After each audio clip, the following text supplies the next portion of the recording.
We're going to take 2 bumps in about 25 seconds. You're going to get to watch these 5 guys battle it out for the top 2 bump spots.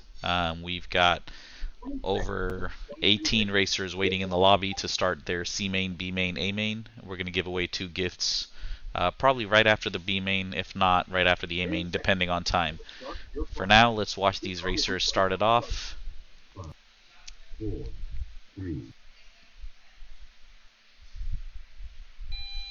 That's the tone, they're off.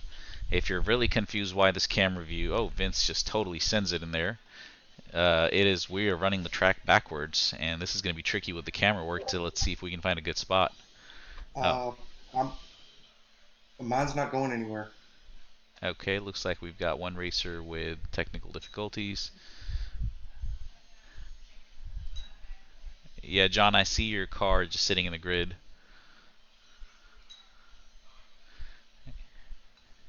Okay, looks like in the lead right now, we've got Scott Taylor from the Rio Grande Valley area. Scott races with Team Techno.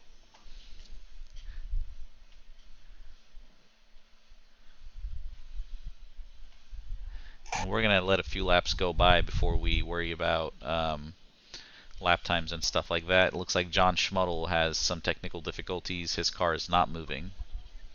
As Corey Tyler shows you how not to take that turn, I'm surprised it actually let him get away with it. Getting some real big lag over here. Yeah, all y'all's audio is also kind of laggy. I'm seeing about 260 frames per second on my side. We have a good battle going on between Vince and Williams right now. That's George Williams. It's first time racing with a proper adapter. This is the battle for second that we're viewing right now, with Scott Taylor sitting in the lead. We are riding with Vince.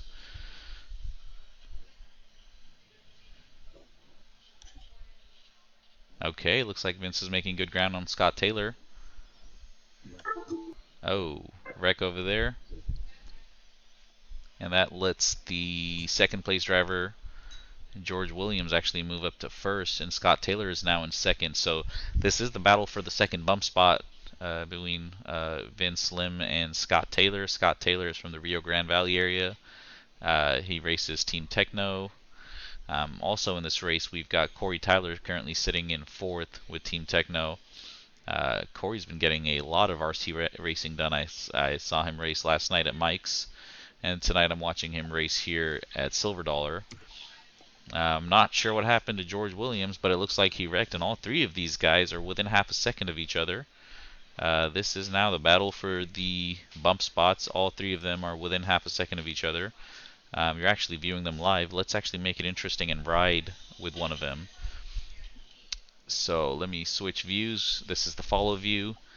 You are now watching the battle live as if we were on a GoPro buggy right behind him. So it looks like Vince went on the inside. We are riding with Scott Taylor. Let's move to the second position and see how it looks from his angle. And looks like Vince hits the cone over there. If you cut the cone, sometimes it lets you by, sometimes it makes you press spacebar. And time has expired for 3 minutes and 6 seconds, so let's do a quick review. John is having issues, he's still sitting on the grid. Corey Tyler with a fast lap of 44.8. Vince with a fast lap of 35.8. Wow, that's a big difference. Scott Taylor with a fast lap, commentator's curse gets both of them with 36.1. And George Williams with a fast lap of 35.2. So we've already got guys running in the 35s. This track is it's tricky. It's not only is it a challenging track, but I'm also making them run it in reverse, which obviously doesn't help matters. In fact, this whole month, the 4 tracks we picked are extremely difficult in my opinion. So that's a good and bad thing. It'll make him a better racer in real life, obviously, but from a VRC point of view, it's going to be 1 month of just extremely hard tracks to drive. The next track, I believe, is Las Vegas, and while the track itself is not hard to gauge, it's just that the track is so bumpy that you will just be playing with setup for hours and hours to get it just right, as all 3 of these guys show us how to take that single, double, triple, almost like a quad, but they're singling and tripling it at the end there. Most of the time when you're running it in the proper layout, which is clockwise, you sort of have to double it. But here, if you notice, the track just flows just as well in reverse order. And 23 of these races were up for the challenge, and they did qualify on a track that is ran reverse. And I'm not sure any of them have actually ran it like this before. Yep, I'm hearing from the driver's stand they have not ran it like this. I wish I could say one of them is walking away, but reality is 0.6 seconds separates all three drivers right now in the lead. Williams is now slowly pulling away. Lim and Taylor are the other two drivers battling as Vince gets it wrong and lets Scott Taylor by. 5 minutes has expired, so if things end with the software right now, our bump spot guys would be George Williams and Vince Lim. But Scott Taylor on screen is actually showing ahead, so once he crosses the line, Scott will actually be the guy that's secured. And John Schmudel still has issues. John, if you can hear me, you still look like you're in the pits. So figure out what happened so you don't have that issue happen next week. If I'm on the starting grid, that's where my car's showing to be. Yeah, is it just not taking any radio inputs? Correct. Interesting. You may just restart your software. Okay. Yeah. All right. Let me shut it down. Sure. With almost 6 minutes, let's do a quick review of where everybody stands. We've got Corey Tyler with a fast lap of 44.8. His average is 47. Yeah, when Corey loses, it's a win for me because I get a moderator that can help me out. When he wins, I lose because I don't have a moderator helping me out. So it's a win-win for Corey. In third place, we've got George Williams. Now, George, Vince, and Scott have literally battled. Like, watch this battle right now unfolding in front of you. So Williams just made the pass on Lim. They are, I like how both of them just send it. And Scott Taylor is not that far ahead of them, so they're all very close. On the clock right now, it shows, as Williams gets it wrong there, it shows Scott and Vince and George are all separated by 1.7 seconds as of right now. Let's quickly look at all of their lap times. So George Williams fast lap at 35.1, Vince fast lap at 34.1, so definitely has more speed. Scott Taylor 35.7, so the fastest guy on the track is actually sitting in third. That's Vince Lim. As he just makes the pass on, no, he's lapping Corey over there, and he also passed George Williams, I believe. So Corey, you can't send it every time on the straights.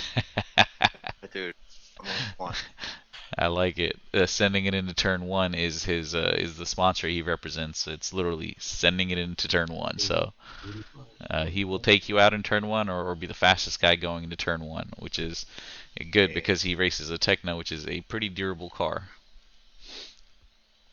I was enjoying the Techno group's latest productive educational, I guess, topic discussion of plastic gear versus metal gear on the spur side, and the difference of weight is almost 30 grams. So the plastic spur is like 6 grams, and the metal spur gear is like 36 grams.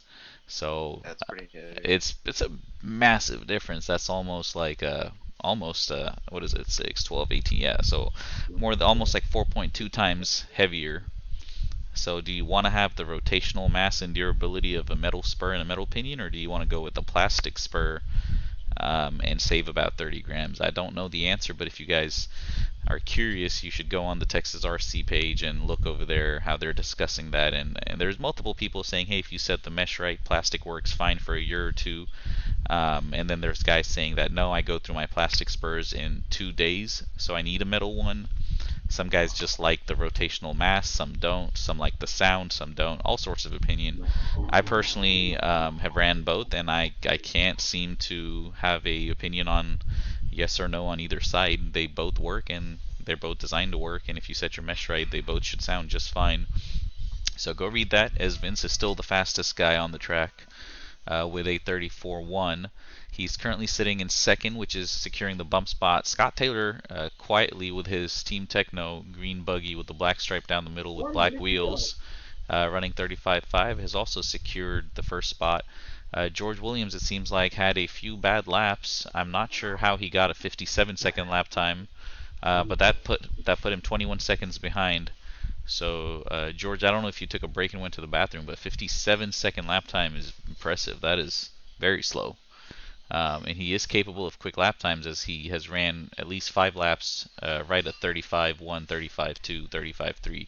30 seconds to go. We've got 30 seconds to go. Keep in mind, as soon as the D main ends, we're going to go right into our C main. So those of you that are in the C main watching live right now, we will be moving straight to you. I've got one of the viewers commenting saying, take a metal spur and drill holes into it. Yeah, Cody, the metal spur gears of 2020 sort of already come pre-drilled, at least from Losi and Techno, so they're already lightweight as they can be. It's not like a metal block. It's pretty lightweight already. Time has expired. Let's see who are the 2 folks that get this. And in case you were curious, looks like the first 2 guys, actually the first 3 guys are all going to finish on the same lap, which is a 16-lap pace. So I don't think we have any slouches today. Just speed in reverse. I don't have any data to go off of, so it should be interesting to see how they do it. And Corey Tyler's already working in the background, I think, putting people down in the C main. So the C main guys are going to be ready to jump in. If you're still watching with us, we're going to roll right into the C main. We're going to take 2 bumps. The bumps for today are going to be Scott Taylor and Vince Slim. Okay, so that is the official result for the D main. It looks like our 2 bump guys are going to be Scott Taylor with a 16:10:30 and Vince with a 16:10:41. George Williams in third with a 15:10:09 and Corey Tyler with a 13:10 flat. This group coming up tonight. 4, 3. On the tone they go. So I made it to the B main and I got a really good start.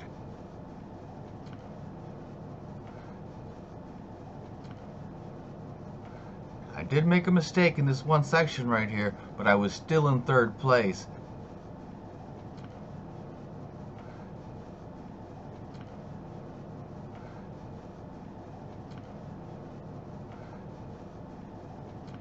Everything looked good until this happens.